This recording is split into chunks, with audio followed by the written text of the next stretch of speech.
Barangay LS 91.1 Podcast. Barangay LS 91.1 Podcast. Ang drama ng buhay, ang drama ng barangay. Radyo, nobela. Good morning sa ating mga kabarangay na handang-handa ng makinig ng ating kwento ngayong umagang ito. Kumusta po kayo? Sana magandang gising nyo. O kaya naman kung hindi man magandang gising nyo, sana may nagpaganda ng umaga ninyo. No? Good morning! Ito po ang programa, ang Radyo Nobela with Mama Ganda. Live na live dito sa Barangay LS 91.1 Forever.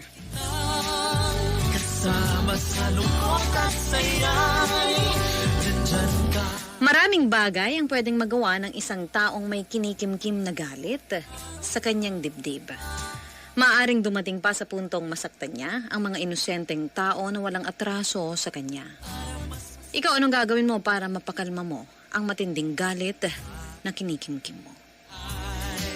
Sabay-sabay po nating tunghayan ang ating tampok na istorya dito ngayong umaga ng Biyernes. Dito po sa programang Radyo Nobela. Si Mama Ganda sa Radyo Nobela.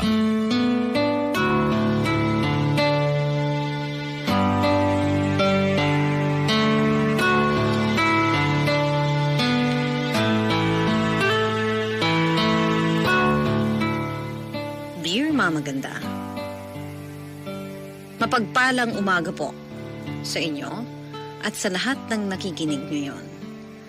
Itago niyo na lamang po ako sa pangalang Dinggoy. 43 years old, isa po akong furniture maker at nakatira dito sa Zamboanga. Matagal na kaming avid listener ng inyong programa. Pinakikinggan din po namin ito sa YouTube channel. Kapag ganitong tanghaling tapat, nakabukas na kaagad ang aming Facebook account. Matagal ko ring pinag-isipan kung dapat ba akong sumulat sa programa nyo. Kasi hirap din akong ibahagi ang parteng ito ng aming buhay. Hindi kasi lahat ng alaala ay masaya. Pero hindi man ito naging masaya, sigurado ako na may aral pa rin ito ang kapupulutan. Kaya naman, nilaksan ko ang loob ko upang gawin ang sulat na ito. Nakilala ko ang asawa kong si Sheng nang minsang pumunta ako sa birthday celebration ng pinsan ko sa kabilang bayan. Natipuhan ko agad siya dahil talaga namang napakaganda. Matangkad at medyo matabang babae. Bilugan ang kanyang mga pisngi, singkitin ang mga mata at napakaganda ng kanyang mga ngiti. Nalaman ko na kaklase pala niya ang isa pang pinsan ko, kaya naman nagpalakad ako para makilala ko siya noon. Nang malaman ko na single siya, hindi ko na inaksaya ang pagkakataon. Dumiskarte kaagad ako at nanligaw sa kanya. Hindi naman po ako nabigo nang sagutin niya ako pagkalipas ng ilang buwan. At ilang taon pa ang lumipas. Nagpakasal kami ni Sheng. Nagsama sa isang bahay at nagkaroon ng anak na babae.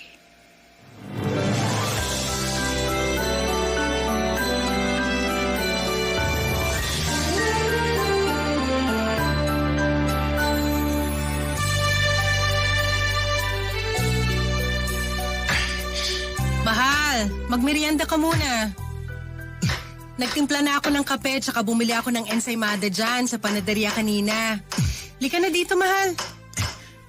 Mahal! Uy, mahal! Nandiyan ka pala, malapit sa likuran ko.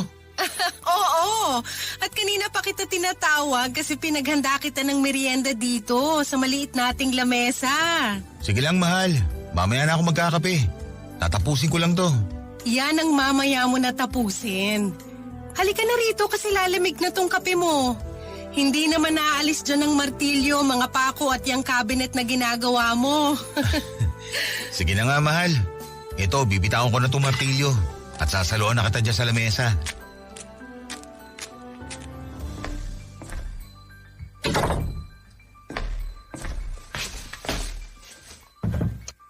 Ito ang kape mo. Salamat. Ang sarap talaga ng kape mo. Napakatapang at walang katamis-tamis. Alam ko naman kasi na ganyang katapang ang gusto mong timpla sa kape.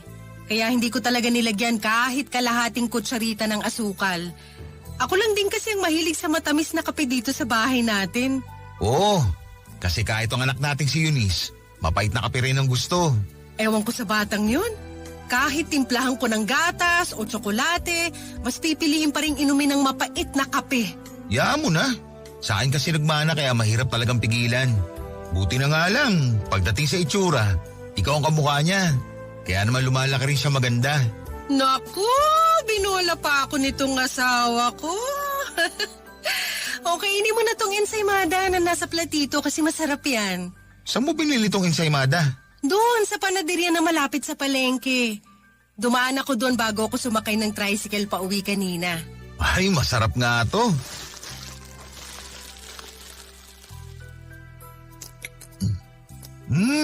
Ang sarap talaga. Ang daming keso. Mahal. Sorry pala kung hindi na kita nasama sa palengke kanina. Ha? Okay lang, mahal. Alam ko naman kung gaano ka kabisi dito sa tinatrabaho mo ng cabinet. Pero ang ganda ng design, ha? Oo nga eh. At masyadong mabusising gawin. Lalo na yung mga parte ng cabinet na kailangang ukitan. Mabuti na lang, nakuha ko yung itsura ng design ng cabinet na gusto ng kliyente ko. Kailan mo ba kailangan na matapos yan? May 2 araw pa ako pero gusto ko na okay na yung cabinet bukas. Para kapag tinignan ng kliyente ko at may gusto siya ipabago, may oras pa ako na gawin yun. Napakasipag talaga ng asawa ko! Hindi naman. Gusto ko lang talagang ayusin ang trabaho ko at ingatan ang tiwala ng mga kliyente ko. Karamihan kasi sa kanila, naging kliyente din ni tatay nung nabubuhay pa siya. Kaya malaking tiwala nila sa akin. Oo, alam ko. Basta wag mong kakalimutan na ingatan pa rin ang sarili mo. At wag mo masyadong pinapagod ang katawan mo kasi baka bigla ka naman magkasakit. Ay, yan ang hindi mangyayari, mahal. Paano ka naman nakakasigurado dyan? Kasi napakasarap mag-alaga ng asawa ko. Maganda na, sexy na, tapos napakasarap pang magluto. Kaya alam ko na hindi talaga ako magkakasakit basta kasama kita. Napakabulero mo talaga kahit kailan, mahal. Nagsasabi lang ng totoo. Payakap na ako.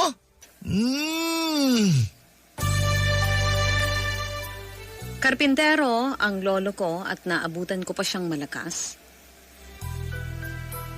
Kaya sa kanya ako natuto ng pagkukumpuni ng iba't ibang bahagi ng bahay.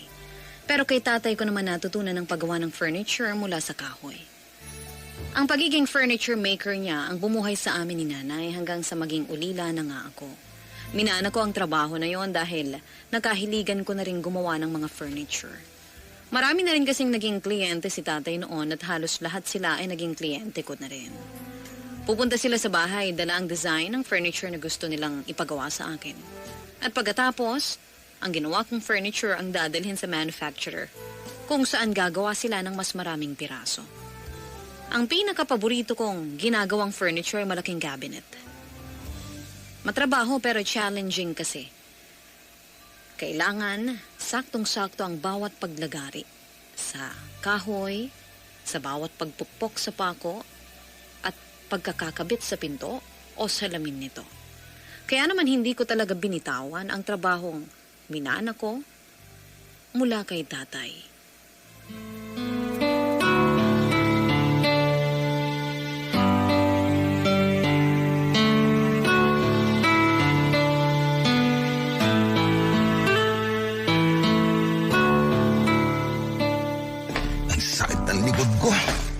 Makaupo nga muna dito sa sofa. Mahal, malapit ka na bang matapos dyan sa pagluluto mo ng ulam? Malapit na magtanghalian. Oo, malapit nang maluto ang sayote dito sa tinola. Tapos ka na ba dun sa ginagawa mong lamesa? Hindi pa. Pero sumakit kasi ang likod ko kaya magpapahinga muna ako ng konti. Kahapon mo pa dinadaing yung sakit ng likod mo. Gusto mo bang magpahilot mamaya? Ipapasundo ko kay Eunice yung kapitbahay nating manghihilot. Hindi na. Konting pahinga lang siguro to. Ayan ka na naman, mahal. Ipahinga mo talaga muna yung katawan mo at bukas mo na balikan yung tinatrabaho mo na lamesa. Hindi pwede. Kailangan ko ituloy ang paggawa ko dun mamaya. Anong hindi pwede? May ilang araw ka pa naman para tapusin yon, kaya may oras ka pa para magpahinga. At ikaw ang hindi pwedeng hindi magpahinga. Basta ipasusundo ko na mamayang hapon yung manghihilot na nakatira malapit lang dito sa atin. Kilala naman ni Eunice yun, kaya alam niya kung saan pupuntahan. Sige na nga. Baka hindi mo pa ako pakainin ng masarap na tinolang niluto mo kapag hindi ako nagpahilot mamaya. Hindi ka talaga makakatikim nito kapag hindi ka sumunod sa sinabi ko. Nasaan na nga pala si Eunice? Parang kanina ko pa siya hindi nakikita. Nagpaalam kanina, pupunta raw sa bahay ng kaklase niya para gumawa ng project. Pero sinabihan ko siya na umuwi ng tanghalian para sabay-sabay tayong kumain. Siguro pa uwi na rin yun. Opo! May bisita yata tayo. Ako na magbubukas ng pinto, mahal, para matapos mo na yung niluluto mo. Nagugutom na rin kasi ako eh. Sige mahal, maghahain na rin ako dito pagkatapos maluto nitong sayote. Hi! Magandang tanghali! Magandang tanghali rin. Ano pong kailangan nyo? Naku, wag mo akong pinupo at mukhang magkaedad lang naman tayo. Sige, pasensya na. Ako nga pala si Marcia, bagong kapitbahay nyo. Bagong kapitbahay? Oo, kami ng asawa ko yung bagong nakatira dyan sa katabing bahay nyo. Ah, ganun ba? Malalim na ang gabi nung dumating kami at naglipat ng mga gamit kaya siguro hindi nyo namalayan. Siguro nga kasi maaga rin talaga kami natutulog dito sa bahay. Dinggoy nga pala pangalan ko. Ay teka, may dala pala akong buko pandan. Kaninang umaga ko lang ginawa. Eto oh. Nako, salamat. Bagay ito sa tanghalian namin. Sigurado ako na magugustuhan din to ng anak ko dahil paborito niya ang buko pandan. Salamat ulit ha. Walang anuman. Sino nga palang kasama mong nakatira dyan sa bahay? Yung asawa ko, niyaya ko nga na pumunta dito para kako makilala namin yung mga kapitbahay namin. Kaya lang, panggabi kasi siya sa trabaho, kaya hinayaan ko na lang magpahinga. Hayaan mo, makikilala ko rin ang asawa mo. Mahal, nakapaghain na ako sa komedor natin. Sinong kausap mo dyan? Yung bagong kapitbahay natin, mahal. Hi, ako si Marcia.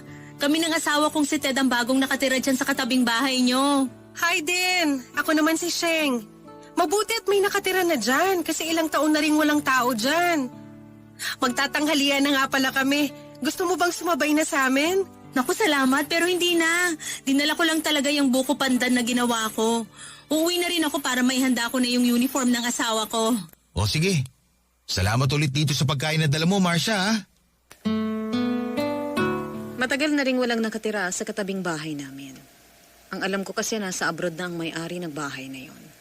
Nakilala ko pa nga ang huling nakatira doon dahil magkaibigan sila ng mga magulang ko. Naunang mamatay sina nanay at tatay at sila ang dumamay sa akin noon. Pero nasa wastong edad na ako nung mga panahong yon, kaya kahit paano kinakaya ko na rin ang buhay mag-isa. Hanggang sa makilala ko na nga ang asawa ko at bumuo na ako ng sariling pamilya. Naging mabuti pa rin kaming magkaibigan ng kapitbahay ko na halos kaedad ko lang din. Pero nang magkasunod na namatay ang asawa at anak niya, doon na siya nagdesisyon na pumunta sa abroad kung nasaan ang mga kapatid niya. Hindi ko alam na binenta na rin pala niya ang bahay na yon pagkalipas ng ilang taon. Siguro ay para makalimot na rin sa malungkot niyang nakaraan. At nang magkaroon na kami ng bagong bahay, naisip ko na okay na rin kesa pamahayan pa ng multo ang katabing bahay namin. Mas okay na mayroon ng mag-alaga ng bahay na yon.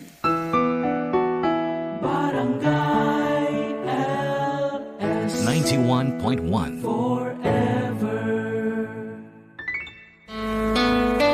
Si Mama Ganda sa Radyo Nobela.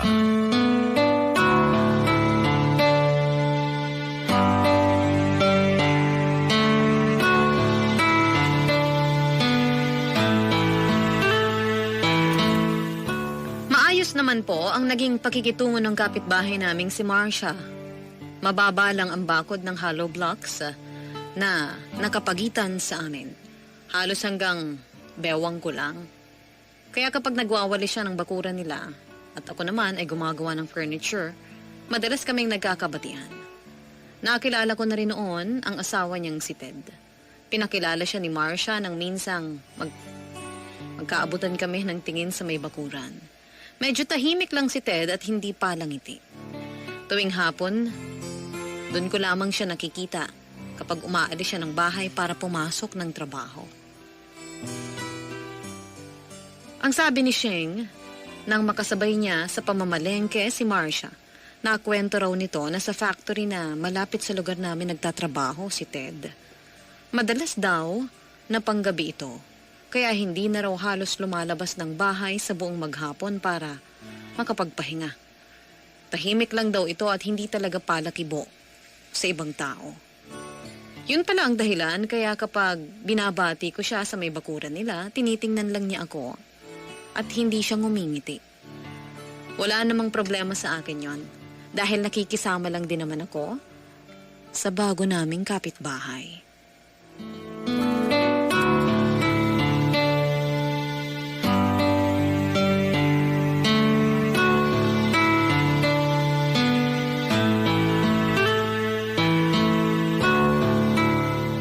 Sigurado ka bang ayos ka lang?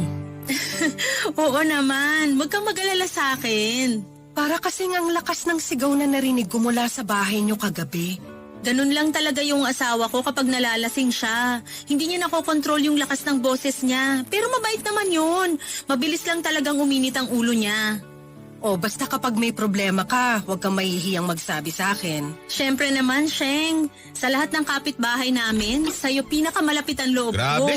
Para Hindi nangapit ang talaga kapatid bumiyahe ng eh. ganitong oras. At ganun ka rin sa akin. Palaging bukas ang pinto ng bahay namin para sa'yo. Oh, Marcia, nandito ka pala. Hi, Dinggoy! Magandang hapon! Kinuha ko lang tong pinaglagyan ng pansit na binigay ko nung nakaraan. Paalis na rin ako. Sige, Sheng, salamat din pala dito sa puto na binigay mo, ha? Wala yun. Basta yung sinabi ko, bukas palagi ang bahay namin para sa'yo. Oo, salamat uli. Mauna na ako sa inyo. Sige, ingat ka, Marcia. Medyo natagalan ka yata, mahal. May banggaan kasi ng 2 tricycle doon sa bayan, kaya nag-traffic. Magpunas ka muna ng leeg mo at pasa ng pawis. Ito ang tuwalya, oh. Salamat, mahal. Kumusta pala yung nilakad mo? Maayos naman. Pinakita nila sa akin yung iba't ibang design ng cabinet na gagawin ko. May 3 linggo rin ako para matapos yun. At mukha namang kakayanin ko. Sigurado ka ba? Oo naman. Ilan ba yung cabinet na ipapagawa nila sa'yo? Mga 4 na magkakaiba ng design pero hindi naman ganun kataas. Mukha lang matrabaho mga design na gusto nila para sa mga cabinet. Pero kakayanin ko yun. Baka tumatanggap ka na naman ng project na masyado mong papagurin at pupuyatin ang sarili mo. Mahal, kapag sinabi kong kaya ko, kakayanin ko. Alam ko naman yon. Ayoko lang na masyado mong inaabuso ang katawan mo, lalo na sa mga ganyang kalaking client. Kaya nga umuo kagad ako nung alokin nila ako. Kasi maraming koneksyon yung kliyente ko na yun. Mare-refer pa nila ako sa ibang furniture shop. Ay, mahal. Ano nga pala yung pinag-uusapan nyo ni Marcia kanina? At parang seryoso nyo pareho. Ah, tungkol lang sa asawa niya. Kay Ted? Oo. Ano namang tungkol kay Ted ang pinag-usapan nyo? Kasi kagabi, di ba, narinig natin na sumisigaw si Ted sa bahay nila. Oo, nagmumura pa nga siya. Kung hindi mo nga lang ako pinigilan, baka pinunta ko na sila doon sa bahay nila. Away kasi na mag-asawa yun. Ayoko lang lumabas na nakikialam tayo. Pero tumigil din naman ang pagsisisigaw at pagmumura ni Ted.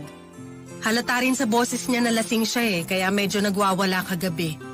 Kaya nung pumunta nga si Marcia dito kanina para kunin yung pinaglagyan ng pansit, hindi ko na napigilang magtanong sa kanya. Ano namang sabi niya tungkol sa nangyari sa bahay nila kagabi? Normal na raw ang pag-init ng ulo, pagsisisigaw at pagmumura ni Ted kapag nalalasing. Kaya huwag na raw tayong mag-alala sa kanya kapag naririnig natin ang mga pagsisisigaw ni Ted sa bahay nila.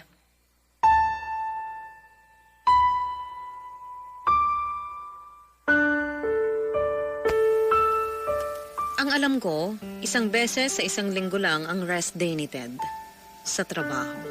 Kaya madalas, na 1 beses sa 1 linggo, may pagkakataon na naaalimpungatan ako dahil sa sigawan na naririnig ko mula sa kapitbahay naming sina Ted at Marcia. Mga sigaw at pagmumura ni Ted kasunod ang maingay na pagbagsak ng mga gamit sa loob ng bahay. Minsan gusto ko na sana silang puntahan pero pinipigilan lang ako ng asawa kong si Sheng. Ayaw niya raw kasi na makialam kami sa away ng mag-asawa. Kapag naman nagkakausap sina Sheng at Marcia, kinukumusta ng asawa ko kung okay lang ba si Marcia. Ayos lang naman daw siya at huwag daw kaming mag-alala sa kanya. Normal naman daw ang pag-aaway na yon sa kanilang mag-asawa. Kaya hindi na namin sila masyado pang inaalala. Lalo na ng mga panahon na yon. Dinagsa ako ng mga client at maraming furniture ang kailangan kong gawin at tapusin. Halos wala na rin tuloy akong masyadong pahinga at buong araw nagtatrabaho ako noon. Kailangan ko kasing ma-meet ang deadline ng mga client ko para hindi masira ang tiwala nila sa akin.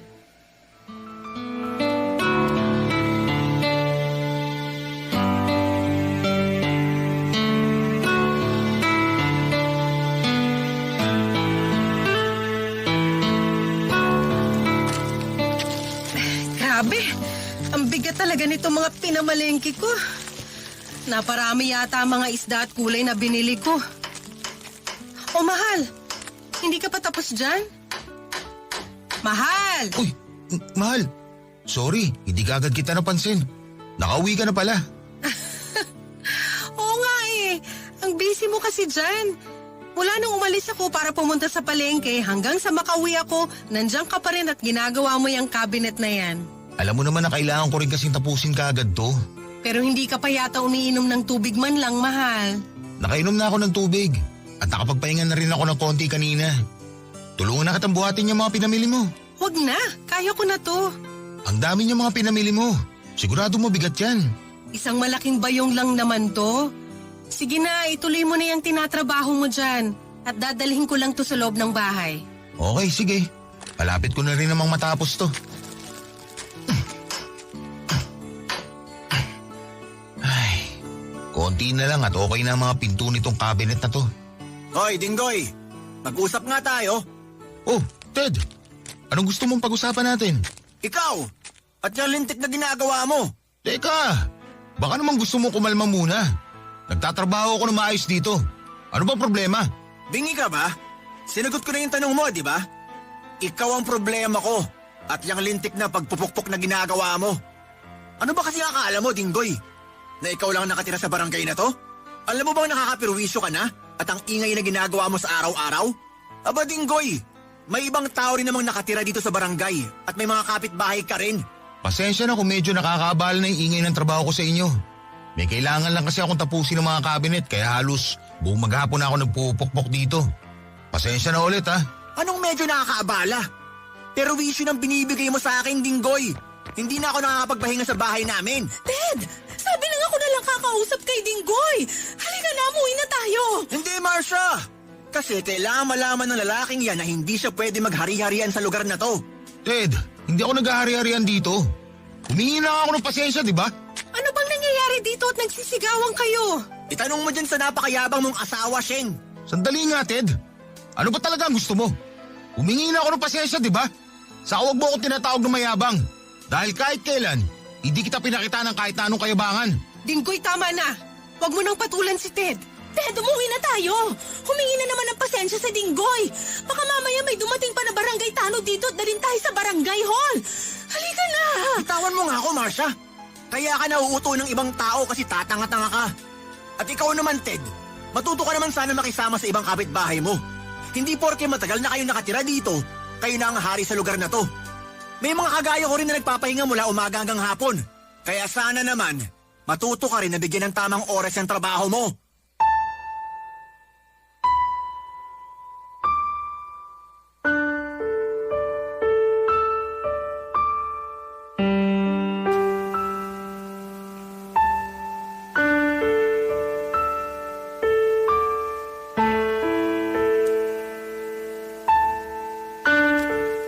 Alam ko naman na maingay talaga ang trabaho ko lalo na kapag may parte ng furniture na kailangan kong ipako. Pero ginagawa ko yon sa oras na alam kong hindi na masyadong natutulog ang mga tao sa lugar namin. Sa umaga at sa hapon ko ginagawa ang pagpukpok. O kapag alam ko na kadarating lang ni Ted sa bahay nila. O kaya paalis na siya. Ayoko rin naman kasi makaistorbo sa ibang tao sa trabaho ko. Lalo na sa mga kapitbahay. Marunong po ako makisama, Mama Ganda. Hindi kagaya ng gustong palabasin ni Ted na parang sinasadya kong guluhin ang kanyang pamamahinga. Hindi yon ang huling beses na nagkainitan kami ni Ted. Minsan inalasing siya at sumugod pa sa bahay namin. Nagsisigaw siya at pinapalabas ako. Sinabihan pa ako na napakayabang dahil sa trabaho na meron ako. Huwag ko raw siyang minamaliit na kahit kailan ay hindi ko ginawa. Kung hindi pa nga dumating ang mga barangay tanod noon, baka napatulan ko na ang kalasingan niya at nagkasakitan na kami. Nagawa naman siyang pakalmahin ng mga tanod at pinapasok na lang sa bahay para hindi na kami maabala pa at pumunta sa barangay hall nung oras na yon.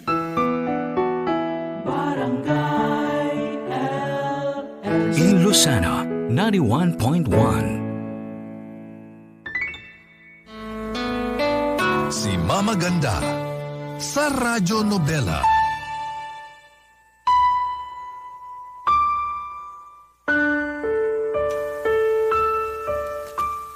Habang tumatagal, hindi lang ako ang nakakaaway ni Ted sa aming lugar.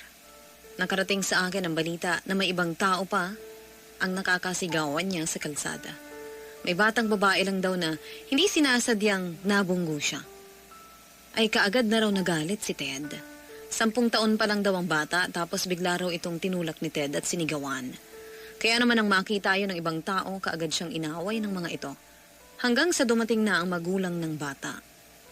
Nang malaman ng mga magulang ang pangyayaring pagtulak na iyon ni Ted sa bata, hindi na ito nakapagpigil at nagsigawan na sila ni Ted. Doon na nga po lumala ang gulo hanggang sa magkabaranggayan na sila. Naayos naman kaagad ang pagtatalo nila sa barangay dahil wala rin naman naging kahit na anong sugat ang bata. Pero doon ko na napagtanto na mabilis talagang mag-init ang ulo ni Ted. Kakaiba po ang bugso ng kanyang galit. Ang init ng ulo niya ay hindi basta-basta ang nagagawa. Kagaya ng naikwento noon ng asawa niyang si Marcia, wala itong pakailam kung sino man ang masigawan o makaaway sa oras na mainit ang ulo nito. Pilit ko na lang iniintindi ang ugali niyang yon dahil kapitbahay ko lang naman siya. Pero nang minsang magising na naman kami ng asawa kong si Sheng, dahil sa sigawan sa loob ng kanilang bahay, naabot ang ingay hanggang sa bahay namin. Doon ko na hindi napigilan ang sarili ko. Napuntahan at katukin ang bahay nila.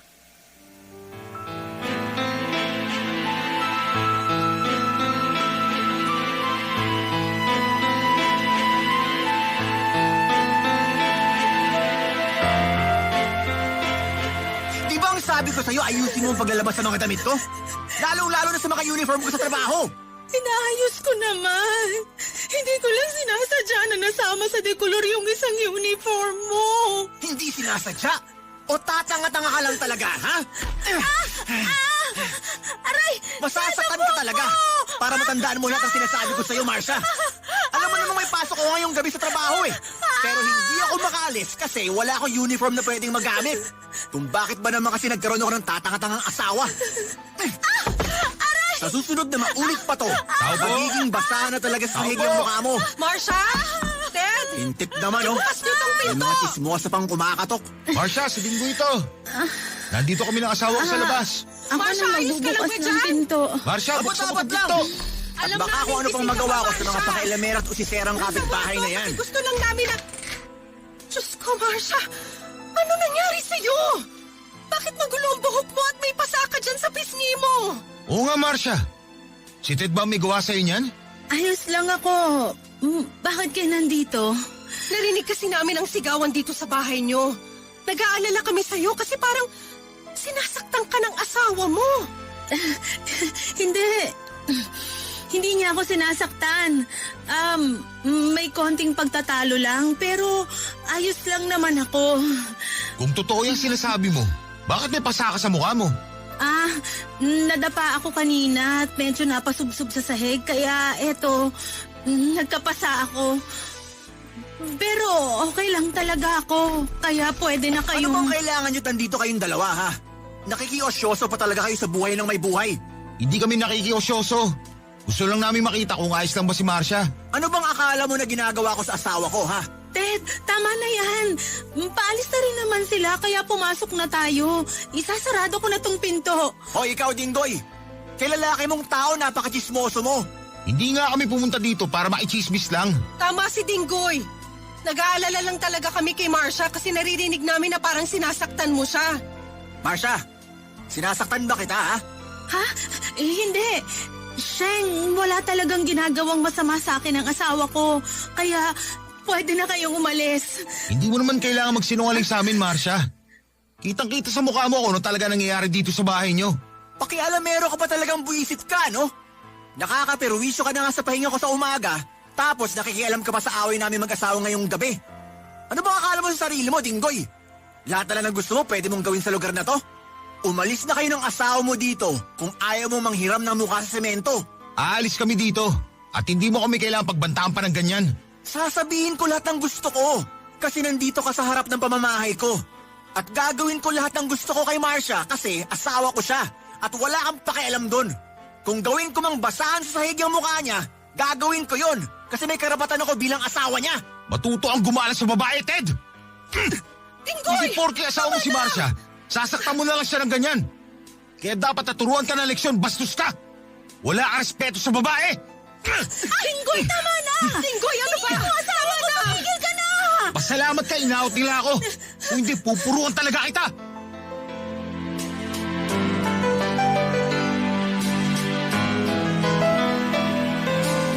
Hindi naman talaga ako mahilig makialam sa gulo. Lalo na kapag away iyon ng mag-asawa. Dahil alam ko na may sarili silang paraan para ayusin ang ganoong klase ng kanilang pagtatalo. Pero nang mga oras na yon, hindi ko na rin napigilan pa ang sarili ko. Nang marinig kong sinasaktan na ni Ted si Marcia, parang hindi naman kakayanin ng konsensya ko sa oras na may masamang mangyari sa kanya. Kaya naman kahit alam ko na hindi ako dapat makialam, pumunta na ako sa bahay nila at kaagad namang sumunod sa akin si Sheng. Nagulat na nga lang kami ng asawa ko nang makita namin si Marcia na magulo ang buhok, pawisan ng leeg at may pasa ang pisngi. Hindi ko din po nagustuhan ang sinabi ni Ted sa asawa niya. Kaya namang ilang beses ding dumapo sa mukha niya ang kamao ko. Napakawalang respeto niya pagdating sa babae. Lalo na pagdating sa kanyang asawa. Na pinanggigigilan ko ng lubha. Hanggang sa humantong na ngayon, na kaming dalawa na ni Ted ang nag-aaway. May dumating na ring barangay tanod na umawat sa amin. At doon na kami pinagharap sa barangay hall. Kaya lang, hindi rin naayos doon ang pagtatalo namin dahil talagang hindi tumigil si Ted sa pagsigaw at pagwawala. Nagpupumilit siyang umuwi dahil hindi raw siya makikipag-ayos kahit anong mangyari. Ako na lamang ang magpakumbaba. At siya ko namang ginawa. At sinabi ko na hayaan na lang si Ted na umuwi. Gusto ko na lang matapos ang magulo at napakahabang gabing iyon.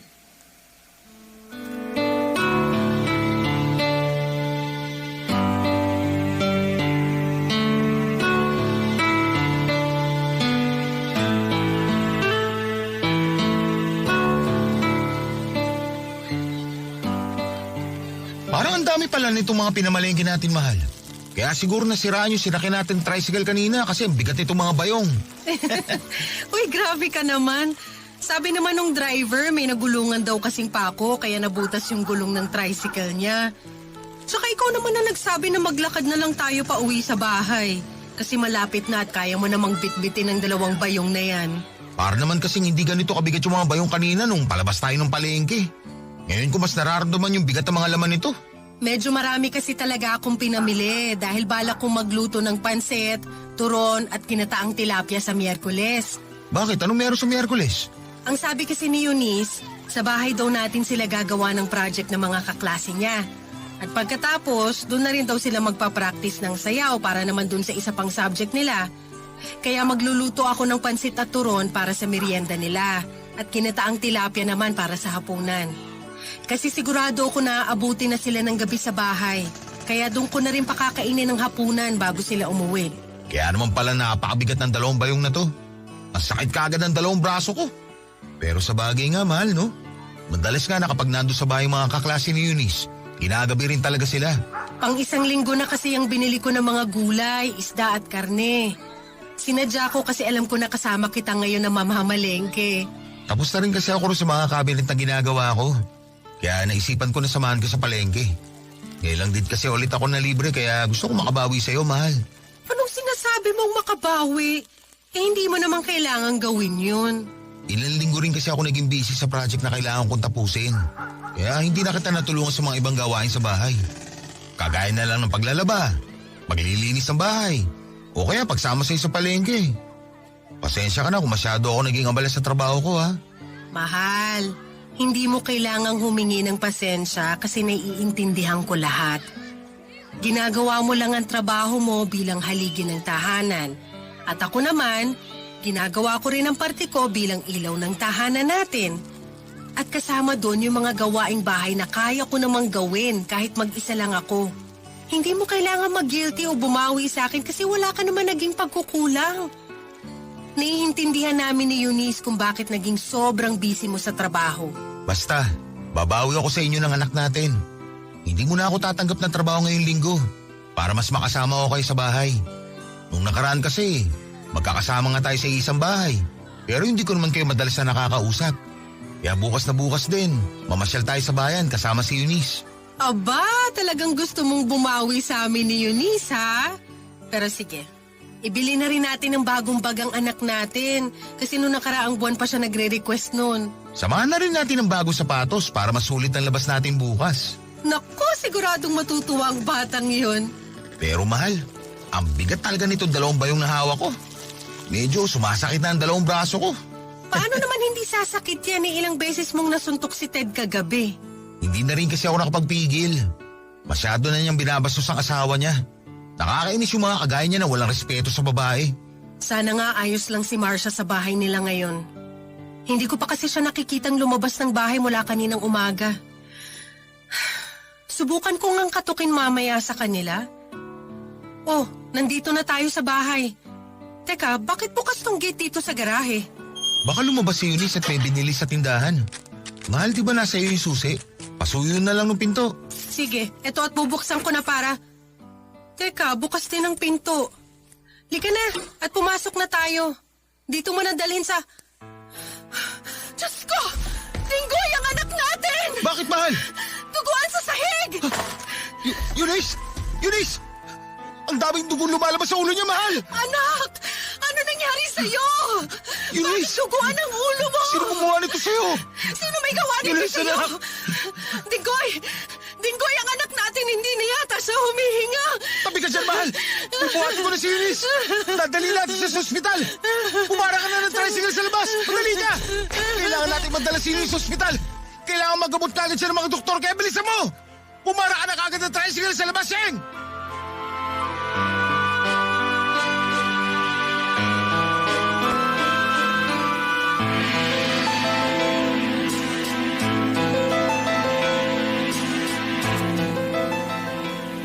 Nang gabi na nagkaharap kami sa barangay hall ni Ted, ni Conte ay hindi ko siya kinakitaan ng pagpapakumbaba. Ni hindi nga siya humingi ng pasensya sa akin o kahit pa sa asawa niya. Si Marcia na lang ang nakiusap na huwag nang balakihin ng gulo. Kaya sinabi ko na uuwi na lang kami ng asawa kong si Sheng para lang matapos ang pag-uusap na yon. Pero bago pa umalis si na Ted, narinig ko ang pagbabanta niya sa akin. Na may araw din daw ako sa kanya. Hindi ko alam kung para saan ang pagbabanta na yon. Dahil wala naman akong atraso na kahit ano sa kanya. Para sa akin, ni minsan ay wala akong inapakan o inargabyadong tao. Gusto ko lang na magmalasakit sa ibang tao, lalo na kay Marcia ng mga oras na yon. Na walang kalaban-laban sa lakas na meron siya. Ang hindi ko alam, hindi pala ako ang babalikan niya para saktan. Kung hindi ang anak kong si Eunice. Halos manginig ang katawan ko sa galit. At sakit nang makita kong anak naming duguan. At basag halos ang bungo na nakahandusay sa sahig. Hindi kalayuan sa pwesto niya ay ang martilyo na ginagamit ko sa pagpukpok ng pako. At ang martilyo rin na sigurado akong ginamit ng hayop na pumatay sa anak ko. Wala na siyang pulso noon pero dinala pa rin namin siya sa ospital. Pilit ako nagmamakaawa sa mga doktor na gamutin nila ang anak ko. Pero kaagad nilang sinabi, nahuli na ang lahat. Dahil wala nang buhay si Eunice nang makarating kami sa ospital. Dumating na rin sa ospital ng mga pulis na galing noon sa bahay namin. Sinabi nila na hindi kalayuan sa pwesto kung saan nakita namin ang katawan ni Eunice. May nakita silang bahid ng dugo at pangalan na nakasulat sa sahig. Pangalan ni Ted. Kaya naman naging pangunahing sospek kaagad siya sa pagpatay sa anak ko. Dahil pwedeng pagkatapos isulat ni Eunice ang pangalan ni Ted sa sahig, ay pilit siyang gumapang para makalabas ng bahay at humingi ng tulong. Na hindi na niya nagawa pa dahil tuluyan na siyang naubusan ng hininga. Hinanap ng mga pulis si Ted sa bahay nila pero umalis daw ito at ang sabi ni Marcia, nakita ito ng mga pulis sa bayan, sakay ng isang motor at pilit pang tumakas. Nakipaghabulan sa mga pulis hanggang sa nahulog sa tulay at mabatong ilog si Ted. Kasama ang sinasakyang motor na dahilan ng kanyang kaagad na pagkamatay. Sobrang sakit po, Mama Ganda, ng pangyayaring yon. Dahil kulang pa ang pagkamatay ni Ted para sa ginawa niya sa anak naming si Eunice. Sa akin siya may galit. Kaya bakit kailangang idamay ang anak ko? Bakit hindi na lang ako ang sinaktan niya? Halos 1 dekada nang nakalipas mula nang mawala sa amin ang anak ko. Hanggang ngayon, naaminin ko na hirap pa rin akong patawarin si Ted. Iniisip ko na sana, nabuhay na lang siya para nakikita ko kung paano siya nagdurusa sa kanyang kasalanan. Pero sa kabilang banda, iniisip ko rin na sana dumating ang araw na magawa kong maibigay ang kapatawaran sa isang tao na kahit kailan ay hindi naman humingi ng tawad sa akin. Dito ko na po tinatapos ang sulat kong ito. Medyo naluluha na po ako ngayon. Salamat po, Mama Ganda. Ako po ang inyong forever kapuso at kabarangay. Dinggoy. Ang drama ng buhay, ang drama ng barangay. Radyo, nobela.